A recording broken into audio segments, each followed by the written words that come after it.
Matricos masonų ložė paprašė detaliau paaiškinti, ką aš turėjau praeitame vaizdo įraše omeny teismas. Teismas tai yra, yra dienos žodžiai. Eta nigra, eta procesų dba. Čia ne žaidimas, čia teismo procesas.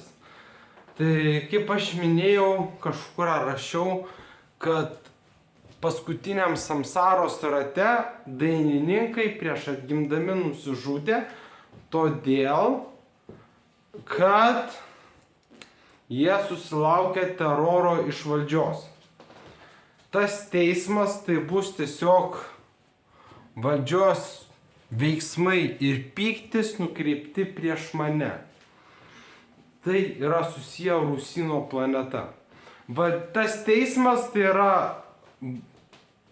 priemonės pakenkti mano saugumui, pakenkti mano galimybę įsidarbinti, pakenkti mano gyvenimui ir bendrai savijautai. Yra Andriaus Mamontovo žodžiai: nuo likimo nėra vaistų. Nesvarbu, aš vaistus geriu, bet vis tiek tai bus taip stipru, kad tai bus žiauru. Valdžios veiksmai bus labai žiaurūs. Turiu omeny, tas teismas tai yra valdžios veiksmai nukreipti prieš mane neįgalų asmenį, draudžiant, ribojant, arba mane gal net įkalinant 10 mėnesių Rokiškį, iš kurio išeisiu per vamzdį. Tai va, Rokiškis irgi yra valdžios teismas, nes ten žmonės guldomi valdžios sprendimu. Todėl galiu sakyti, kad jeigu bus nuteistas kalėti Rokiškį, tai bus teismas. Po Rokiškio bus teroras. Bet teismas bus iki Rokiškio. Mane nuteis kalėti Rokiškį 10 mėnesių. Ir aš netgi galvoju atimti savo gyvybę, kad tik tai to nepatirčiau. Po Rokiškio bus dar žiauriau. Jau Rokiškio metu pasirodys visas žiaurumas. Valdžia mane gali sankcijuoti tam tikromis galimybėmis. Man gali būti atimtos tam tikros galimybės.